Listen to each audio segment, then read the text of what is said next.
नमस्कार, मैं के अरविंद। आज मेरे साथ विनोद बंसल जी।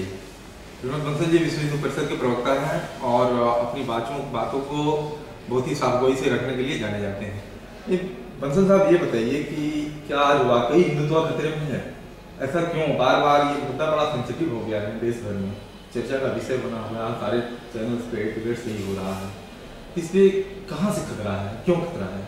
नहीं, ऐसा कुछ नहीं है। हिंदुत्व को खतरा नहीं है, लेकिन यह कि देखिए, विश्व के लगभग 200 देशों में हिंदू रहता है और हर देश में वो अल्पसंख्यक के रूप में रहता है। उस देश की प्रगति में वो हमेशा से साधक रहा है, कभी बाधक रहने का तो कोई प्रश्न नहीं होता।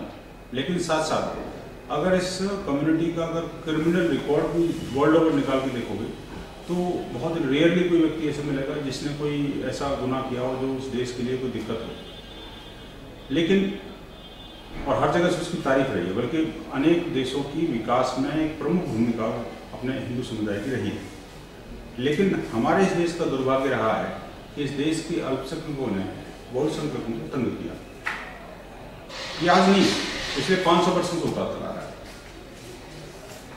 जब मुगल आए, हालांकि इसकी एक सांस्कृतिक विरासत भी है कि ये चूंकि हिंदू बाहुल्य देश है, इसीलिए इस देश के अंदर जो भी आया वो बड़े शांतिपूर्ण सहअस्तित्व के साथ में उस समाज ने अंगीकृत कर लिया और वो साथ साथ रहने लगे। उसकी प्रोग्रेस में हिंदू समुदाय ने हमेशा एक महत्वपूर्ण भूमिका अदा करी। लेकिन दुर्भाग्यवश अल्पसंख्यक समुदाय का जहाँ एक सर्टेन परसेंटेज इंक्रीज होता है, इस देश का इतिहास इस बात का गवाह है कि जहाँ जहाँ जैसे जैसे हिंदू घटा वहाँ देश बढ़ा।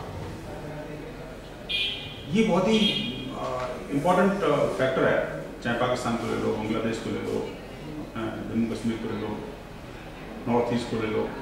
ये सब जगह जहाँ डेमोग्राफिक प्रोफाइल चेंज होता है वहाँ पर हिंदू को या तो उस स्थान को छोड़ना पड़ता है या फिर उसको धर्मांतरित होना पड़ता है या फिर तीसरा वो मरने को मजबूर होता है। चिंता हमारी सिर्फ यही है कि किसी हिंदू समुदाय के किसी व्यक्ति के साथ में कि भारत के किसी स्थान पर ऐसा न हो जाए जो इतिहास में होता रहा है, अब तक होता रहा है, या इसके लिए हम कोशिश करते हैं कि उसको रोका जाए। दरअसल साहब, आज एक परसेप्शन सा बन गया है कि ये हिंदूवादी संगठन कुछ इतनी जल्दी में है कि जैसे लगता है कि नरेंद्र मोदी 5 साल के लिए आए हैं तो सारे रुके हुए कामों को अभी कर लिया जाए। ना, बिल्कुल नहीं, ये आपका गलत परसेप्शन है। अगर मीडिया का कोई व्यक्ति अगर ऐसा सोचता है तो मुझे लगता है वो कहीं ना कहीं अपनी कैलकुलेशन में मिस्टेक कर रहा है। वो अलग बात है कि नई सरकार आने के बाद में मीडिया का कुछ सेगमेंट हमारी तरफ ज़्यादा कुछ कान और आँख बड़ा करके देखने लगा है। बाकी हम तो वही काम कर रहे हैं जो पिछले 50 वर्षों से करते चले आ रहे हैं। नहीं, पिछले 50 वर्ष से आप करते चले आ रहे हैं। अभी आप लोगों का आरोप है कि नॉर्थ ईस्ट में ईसाई मिशनरीज बहुत ज़्यादा काम कर रही हैं, धर्म परिवर्तन हो रहा है, बहुत सारे लोगों का इस्लामीकरण हो गया, इसकी वजह से आप लोग घर वापसी करा रहे हैं।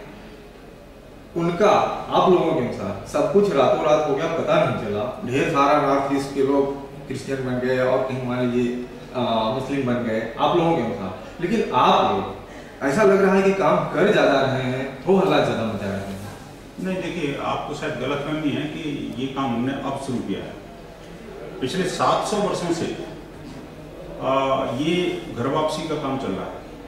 स्वामी रामकृष्ण परमहंस की माताजी ने किया था, स्वामी विवेकानंद ने किया था, उससे पूर्व भी अनेक राजा और अनेक जो संत महात्मा इस घर वापसी के कार्य को करते रहे हैं और उन्होंने धर्मांतरण का तीव्र विरोध किया। यहाँ तक कि महात्मा गांधी ने स्वयं कहा था कि धर्मांतरण राष्ट्रांतरण के बराबर है और मैं जैसे मेरे हाथ में राजसत्ता आती है तो मैं तुरंत सबसे पहला काम धर्मांतरण पर रोक और गौकसी पर रोक, गौहत्या पर रोक, ये 2 काम मेरा प्रमुख होंगे। लेकिन दुर्भाग्य से जो सरकारें आई हैं उत्तर भारत में, उन्होंने महात्मा गांधी की बात को ही दबा के रख दी और वो बात जो हम पिछले 50 वर्षों से कहते जा रहे हैं। 1964 में विश्व हिंदू परिषद का जन्म हुआ, आज 50 वर्ष हो गए, स्वर्ण जयंती वर्ष मना रहा है विश्व हिंदू परिषद। इन 50 वर्षों में सबसे पहला काम अगर विश्व हिंदू परिषद ने शुरू किया 1966 में, जब नियोगी कमीशन की रिपोर्ट आई थी मध्य प्रदेश की व्यापक धर्मांतरण को लेकर के, तो विश्व हिंदू परिषद ने धर्मांतरण के विरोध में एक व्यापक जन जागरण शुरू किया था और उसी का नतीजा है कि आज तक हम लगभग 60 लाख लोगों को हमने उसको धर्मांतरण से रोका। और करीब 6 लाख लोगों को घर वापसी करेंगे। मंसूर साहब, ये क्या कारण है, जैसे आप लोग कहते हैं कि इस देश में 80% हिंदू हैं, आप लोगों की बात सुनी क्यों नहीं जाती है? जब इतने हिंदू हैं तो आप लोगों को सबसे ज्यादा इग्नोर भी वही कर रहे हैं। आज अभी साक्षी महाराज के बयान को ले लीजिए, 4 बच्चे पैदा, आप सहमत हैं उनसे, मान रहे हैं उनकी बातों को? नहीं, देखिए बात यह है कि हिंदू समाज को इस देश के अंदर 2म दर्जे का नागरिक बना करके रखा गया पिछले 65 सालों में। यही देश का दुर्भाग्य है। अल्पसंख्यक तुष्टीकरण की नीति पर यह देश चलता रहा। उसके कारण अल्पसंख्यक और बहुसंख्यक को बीच में ऐसी गहरी खाई पैदा कर दी गई कि सारा का सारा हमारा विकास अवरुद्ध हो गया, आपसी वैमनस्य जनरेट हो गया। और जहां एक समुदाय हम 5 हमारे 25 की तरफ चल पड़ा, तो हम सरकारी कानून व्यवस्था मानने को बाध्य थे। और हमने हमेशा से लोकतंत्र और हमारे संवैधानिक मर्यादाओं में रह करके हमने काम किया। इसलिए सरकार के कहे अनुसार हमने हम दो और हमारे दो पे चले, बल्कि कई अधिकांश लोग ऐसे भी हम दो और हमारा एक पे चला गया। हालांकि इसके नुकसान बहुत हिंदू समुदाय में हो गए। जो नई जनरेशन आई उसको नहीं पता कि भाई मौसा मौसी कौन होते हैं, चाचा चाची कौन होते हैं, और ताऊ ताई क्या होते हैं, और बुआ फूफा क्या होते हैं। ये सारे रिश्ते ही खत्म हो गए हमारे सर। लेकिन और वो जो 5 हम 5 और हमारे 25 पे चले, उन पर किसी ने कोई नहीं। आप 4 बच्चों वाली थ्योरी से सहमत हैं? व्यक्तिगत तौर पे विश्व हिंदू परिषद इसका समर्थन करता है? बिल्कुल बिल्कुल 100% हम ये कहते हैं कि देखिए 4 बच्चे क्या 2 बच्चे भी हों तो हमें कोई आपत्ति नहीं है, लेकिन वो हो सबके लिए बराबर। ये नहीं कि साहब मेरे लिए तो कानून है और आपके लिए कोई कानून नहीं है। देश एक है, कानून एक है, तो निश्चित रूप से इम्प्लीमेंटेशन भी सबके ऊपर एक होना चाहिए, चाहे किसी भी मतबंध संप्रदाय को मानने वाला हो।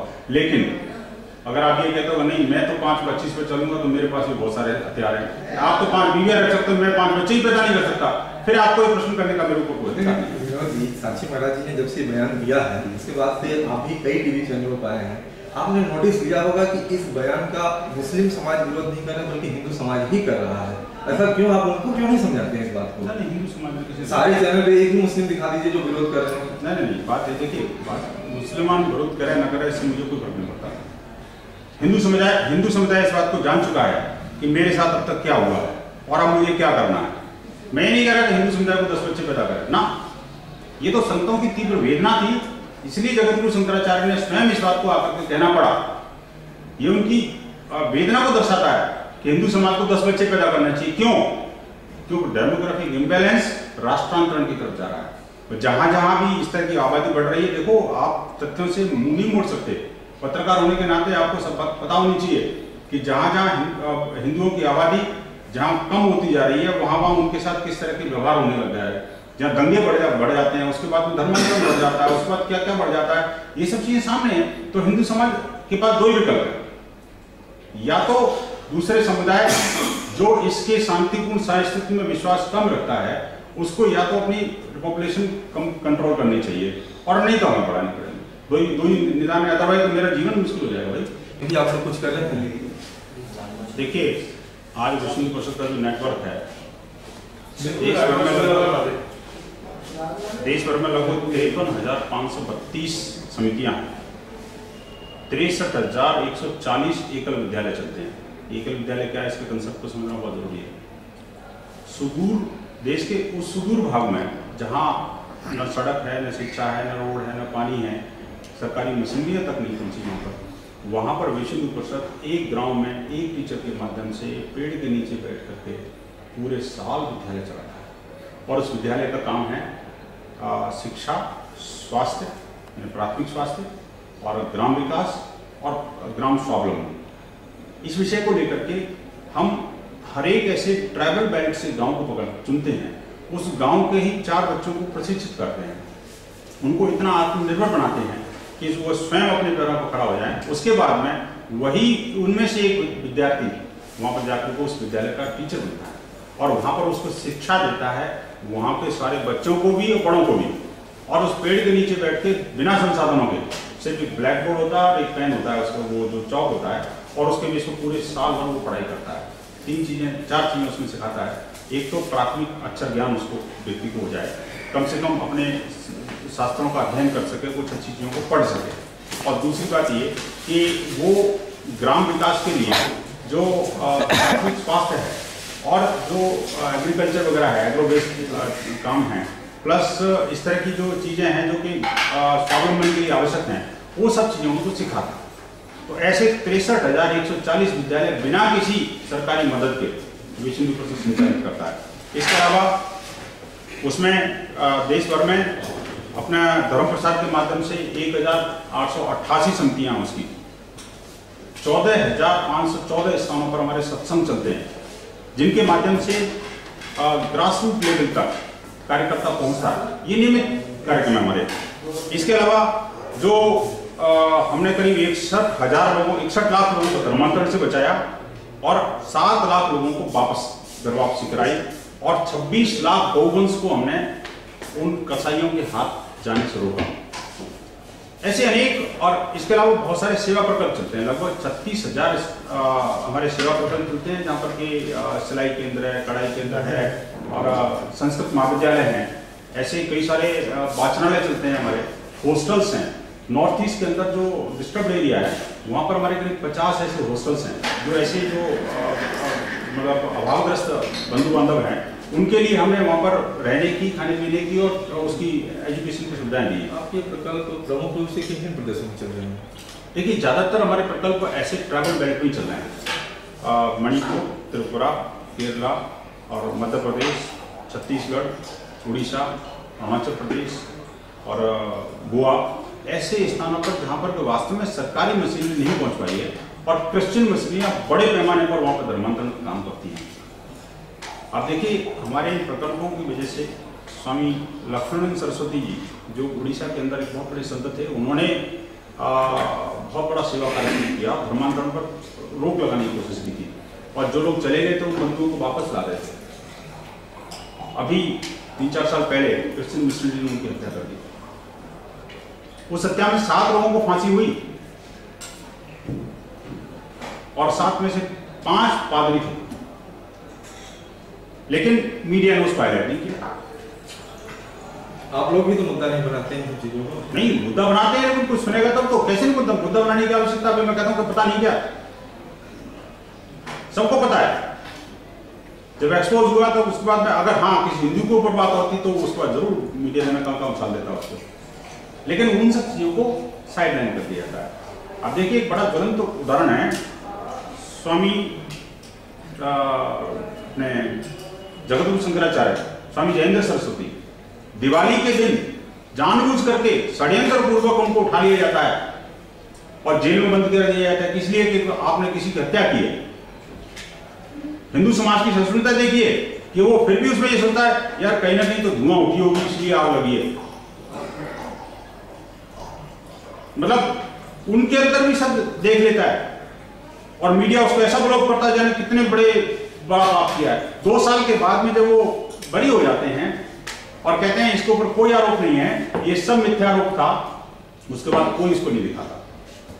अल्टीमेटली क्या है, ये षड्यंत्र पूर्वक हमारे धर्म गुरुओं को बदनाम करने की जो साजिश चल रही है, विश्व हिंदू परिषद इसका कड़ा विरोध करता है, इसी के लिए बार बार खड़ा होता है। नहीं, मतलब आपके हिसाब से मीडिया आप लोगों को लेकर के पूर्वाग्रह करती है? हाँ, अब तक रखा है, निश्चित रूप से मैं कहूँगा अब तक जो है ना पूर्वाग्रह पूर्वक काम करती है। कुछ सेगमेंट है, मैं हमेशा नहीं कह रहा, मैं हर एक को नहीं कह रहा, लेकिन कुछ ऐसे न्यूज ट्रेडर भी हैं जो कि इसी का खाते हैं। तो मेरा एक आग्रह यह है कि जो सच्चाई को सामने लाने के लिए जो प्रयास होने चाहिए वो सब करने चाहिए, बजाय किसी भी धर्मगुरु को अनावश्यक रूप से आरोपित कर उसकी मीडिया ट्रायल की जाए। कम से कम तथ्यों की छानबीन करने के बाद में उसको करें तो ज्यादा ठीक है। तो ये हिंदू संत ही हैं जिनके ऊपर कोई उंगली उठा सकता है, बाकी किसी को ऊपर किसी मीडिया की हिम्मत नहीं होती कि आखिरकार कितने ननों के साथ व्यभिचार हुआ। स्वयं पोप जॉन पॉल ने कहा था कि ये बड़ा गंभीर मामला है और हमें इस पर कुछ लगाना होगा, लेकिन मीडिया ने किसी ने कोई हाईलाइट नहीं किया। मदरसों में क्या क्या होता है, बुर्की के अंदर बहनों के साथ क्या क्या आरोप होते हैं, किस तरह से वो 5-5 की बीवियों के साथ में वो रहती है। तो अनेक सारे ऐसे प्रश्न हैं जिनको कि मीडिया नजरअंदाज कर देता है, लेकिन फिर भी हिंदू समाज कभी इन सब चीजों से घबराया नहीं और उसका प्रयास जारी है। ऐसे सेवा कार्यों के माध्यम से हम तो कहते हैं कि प्रभु हमसे और करवाए और जल्दी से जल्दी इस धरती का, इस जगती का संताप हरने के लिए हमें और शक्ति दे। आप जैसे लोगों से सर फिर मैं कह रहा हूँ कि ऐसा लग रहा है कि आपकी बात हिंदू संगठन के लोग ही नहीं सुन रहे हैं। आप बार बार कहते हैं कि आप हिंदुत्व का प्रतिनिधि हैं, हिंदुत्व के लिए लड़ रहे हैं, जी रहे हैं, मर रहे हैं, लेकिन सच में हिंदुओं का ही एक सेक्शन है जो आपसे संतुष्ट नहीं है इस चार बच्चों वाले चीज। देखिए वो तो मुझे नहीं पता कि आप किस सेक्शन की बात कर रहे हैं। हिंदू समुदाय हमेशा से शांति का पुजारी रहा है, और जहाँ तक डेमोग्राफी की बात है, जहाँ बच्चे पैदा करने वाली बात है, देखिए ये समाज की बात है, परिवार की बात है, और समाज को, परिवार को वो निर्णय लेने पड़ते हैं जब उस समय की तत्कालीन परिस्थितियों के हिसाब से जो उचित होते हैं। इस समय मान लो कोई व्यक्ति अगर नाम उसका हिंदू है तो आवश्यक नहीं है वो हिंदू ही हो। इस देश के अंदर करोड़ों की संख्या में क्रिप्टो क्रिश्चियन रहते हैं जिनके सबके नाम तो हिंदू हैं। आप कहोगे तो वो तो हिंदू है, आप वो हिंदू तो ये कह रहा है, आप ये कह रहे हैं, अरे वो उसकी मेंटेलिटी कहाँ है, उसकी जड़ें कहाँ पर हैं, आखिरकार उसकी आस्था किधर चली गई। यही तो बात हम कह रहे हैं। धर्मांतरण जो का जो बीज है, वो जो रोग है, वो क्यों इस देश के लिए अभिशाप बना? क्योंकि धर्मांतरण के साथ साथ व्यक्ति का राष्ट्रांतरण हो जाता है, मतलब उसकी राष्ट्र के प्रति निष्ठा जो है ना जी, कहीं ना कहीं और चली जाती है। देखिए जो व्यक्ति इस देश के अंदर जन्मा, इस देश के महापुरुष, उसके इतिहास, उसकी संस्कृति, उसकी नैतिक मूल्य, उनके प्रति उसकी आस्था रहता है। जैसे ही वो धर्मांतरित होता है उसकी आस्था वहां चली जाती है जहां से वो ओरिजिनेट हुआ, और अल्टीमेटली हमारे यहाँ से उसको मूल से उसको काट दिया जाता है। नहीं प्रोफेसर साहब, एक बात ये आप लोग कहते हैं ना कि यहाँ पे रहने वाले सारे हिंदू हैं, अभी अस्तुति वैसी करें कि जो पैदा होता है सारा मुसलमान होता है। आखिर इस समस्या का समाधान क्या है? देखिए इस विवाद का अंत कहाँ होगा? विवाद का अंत वही है कि इस देश की संस्कृति को समझा जाए, उसके इतिहास को समझा जाए, उसके महापुरुषों को समझा जाए, उसके नैतिक मूल्य क्या होते हैं उसको समझा जाए, उसके जो फ्रीडम फाइटर्स हैं उनके प्रति हमारी आस्था होनी चाहिए। ये सब चीज़ें जब होंगी तो निश्चित रूप से प्रत्येक व्यक्ति हिंदू होगा। हिंदू कोई रिलीजन नहीं है जिसको रिलीजन के रूप में देखते हैं। रिलीजन एक छोटी इकाई है, धर्म एक व्यापक शब्द है। तो हम ये कहते हैं कि हिंदू धर्म का पालन करना चाहिए शांतिपूर्ण सहअस्तित्व के लिए, विश्व के मानवता के विकास के लिए, और मतलब क्रमबद्ध विश्वारंभ के सिद्धांत लेकर जो चल रहे हैं, पूरे विश्व को श्रेष्ठ करेंगे, वही हिंदुत्व का सार्थक सिद्धांत है। तो इसमें किसी को कोई आपत्ति क्यों हो सकती है? मैं किसी व्यक्ति विशेष का नाम लेना जो हमेशा जहरी उगलता है उसके बारे में तो मुझे कहने की आवश्यकता नहीं, कभी वो उसने क्या बोला और क्या नहीं है, क्या ठीक है क्या नहीं है, वो तो आप उससे पूछना। लेकिन मैं ये बात कहता हूँ, मेरी बात कहीं गलत है तो मुझे बताइए। अच्छा विनोद जी बताइए कि केंद्र में तो जो नरेंद्र मोदी की सरकार है तो आप ही की सरकार है, आप मानते हैं ना कि वो आपकी सरकार है? देखिए भारत की प्रत्येक सरकार मेरी सरकार है। अब तक जो सरकार थी वो मेरी सरकार। ये तो डिप्लोमेटिक आंसर हो गया। आप कांग्रेस को कभी नहीं कहेंगे कि मनमोहन हमारे प्रधानमंत्री हैं, एक बातचीत दौरान आप मान लें। कैसी बात करो मनमोहन हमारे प्रधानमंत्री नहीं थे? कहाँ? ये नहीं कह सकते आप। एक प्रधानमंत्री हमारे थे, हम एक राष्ट्र में विश्वास करते हैं, वैसे दो में नहीं।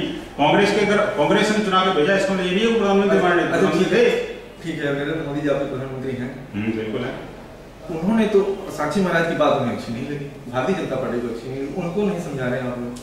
क्या लोग समझाएंगे? वो इतने समझदार हैं कि वो सब अच्छे बुरे को जानते हैं। हमारा काम है, विश्व हिंदू परिषद का काम है समाज में अच्छी चीजों का प्रसारण करना, समाज को सही दिशा में ले जाना, उनको सही बात के लिए प्रेरित करना, जिससे राष्ट्र और धर्म के ऊपर किसी तरह की कोई आंच ना आने पाए। और सरकार उसमें सहयोगी बनती है तो ठीक, नहीं बनती नहीं थी, हमें उसे क्या फर्क करना है? पिछले 65 वर्षों में इस सरकार ने हमें कोई प्रोटेक्शन नहीं किया, कितनी बार प्रतिबंध लगा लिया, फिर उसको देख लिए, तो हम तब भी जिंदा है। आज कोई दूसरी सरकार आई है तब भी जिंदा रहेंगे। अगर कोई बात हमारी मानता है तो बहुत बढ़िया बात है, वो राष्ट्र हित में काम करेगा, नहीं मानता तो उसको परिणाम भुगतने पड़ेंगे, जैसे अब तक भुगतते हैं। विनोद जी, नाथूराम गोडसे को सरकार नाथूराम गोडसे के साथ नहीं है, सरकार विरोध करती है, क्या आप लोगों का क्या स्टैंड है? विश्व हिंदू परिषद का क्या है नाथूराम गोडसे? नहीं देखिए, ये बेकार की बातों को मुझे नहीं लगता कि इसमें कोई उठाना चाहिए। वो जो चैप्टर जो हाँ बंद हो गया वो उसको वही बंद रहना चाहिए। ऐसे कुछ संवेदनशील मसले हैं जिन पर के अनावश्यक रूप से बहस करना मैं उचित नहीं समझता। उसमें कौन क्या था कैसा था वो तो चाहिए, सब कोर्ट में ऑलरेडी प्रमाणित हो चुकी है, तो इस बारे में मुझे कुछ कहने की आवश्यकता उसमें नहीं। ठीक, थोड़ा एक धर्म परिवर्तन को लेकर के जैसे इतिहास में अगर देखा जाए तो ज़्यादातर धर्म परिवर्तन निचले तबके का हुआ, दलितों का हुआ, और जब भी वो धर्म परिवर्तन यानी जो घर वापसी होती है तो फिर वापस आते हैं तो हिंदू तो हो जाते हैं, लेकिन रहते तो दलित के दलित ही हैं। ये जो बड़े हिंदू छोटे हिंदुओं के बीच की जो खाई है उसको पाटने के लिए आप लोग कुछ कर रहे हैं? बिल्कुल, हमने पिछले 50 वर्षों में बहुत बड़ा अभियान सामाजिक समरसता का लिया है। विश्व हिंदू परिषद का एक अलग से डिपार्टमेंट है सामाजिक समरसता विभाग। उसने क्या किया है, यही तो देश का दुर्भाग्य है कि पत्रकारों को और हमारी जो पत्रकार जगत है उसको ये बात मुझसे पूछनी पड़ रही है कि सामाजिक समरसता के लिए आपने क्या किया। मैं भी आपको बता रहा हूँ, सामाजिक समरसता के नाम पर हमने प्रत्येक मतपंथ संप्रदाय के लोगों के साथ में एक बहुत निकटस्थ रिश्ता कायम किया। हमने कम से कम नहीं तो 20,000 स्थानों पर देश में ऐसे प्रशिक्षण शिविर लगाए जहां पर कि सभी इस प्रकार के समुदायों से बिलोंग करने वाले बंधु बांधव बहनें भगनियां उनका हमने प्रशिक्षण करवाया और उनको अनेक स्थानों पर मंदिरों को पुजारी बनवाया। ये किसी को नहीं पता। और साथ में हम शांतिपूर्ण सहिष्णुता के साथ जीने के लिए हम उनके साथ रोटी बेटी का संबंध और उनके घर में जाना, हमारे पास आना, ये सब नियमित जारी है। मैं भी आज झुग्गियों में जाता हूँ और वहां पे जाकर आराम से उनके साथ भोजन करता हूँ, उनको अपने घर पर आमंत्रित करता हूँ। जब भी नवरात्र होते हैं वहां पर हम यही है कि उनकी बहनें हमारे पास आए, हमारी बहनें उनके पास जाएं। ये जो कार्यक्रम है ना जी, ये व्यापक पैमाने पर जारी है। और विश्व हिंदू परिषद ने कभी भी किसी भी एंड पर, देखिए 1966 में विश्व हिंदू परिषद का प्रथम विश्व हिंदू सम्मेलन हुआ था और उस सम्मेलन में प्रयाग के तट पर और चारों जगतगुरु शंकराचार्य उपस्थित थे। ये दुनिया में पहले कभी नहीं हुआ। परिषद के आह्वान पर परम पूज्य श्री गुरु जी जो उस समय तत्कालीन राष्ट्रीय शिक्षक संघ के अपने सरसंघ चालक थे, उनके आह्वान पर चारों जगतगुरु शंकराचार्य ने कहा था कि न हिंदू पतितो भवेतु, हिंदू सोदरा सर्वे, प्रत्येक हिंदू भाई है, वो कभी पतित नहीं होता।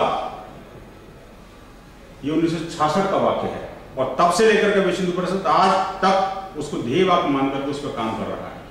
हाँ ठीक है, इस बात को मानता हूँ कि उसमें बहुत कुछ करने के लिए आवश्यकता है, वो हम कर रहे हैं। एक आखिरी सवाल, हिंदुत्व का फलक बहुत बड़ा है, आपको नहीं लगता है कि 2-4 महीने में कुछ दायरा कुछ संकुचित और सिमटा हुआ लग रहा है? नहीं, ऐसा कुछ नहीं है। हिंदुत्व तो बहुत बड़ा व्यापक विषय है, इसमें कोई दरार नहीं है। देखिए, उसको आज तक कोई चैलेंज नहीं कर पाया। हम जिस साइंटिफिक सिद्धांत पर काम करते हैं, जिन तथ्यों पर काम करते हैं, जिन शाश्वत मूल्यों पर काम करते हैं, वो मूल्य पूरे विश्व के लिए कल्याणकारी हैं। और हम कभी भी ये नहीं कहते कि सिर्फ यही मार्ग सही है कि साहब आप सिर्फ इसमें मस्जिद में जाओगे तभी आप अल्लाह को पा पाओगे या गिरजाघर में जाओगे तभी आप उसको पाओगे। हम नहीं कहते आप पूजा पद्धति कुछ भी अपनाइए, विश्व हिंदू परिषद को कोई आपत्ति नहीं है किसी मस्जिद में जाने वाले से या किसी गिरजाघर में जाने वाले से।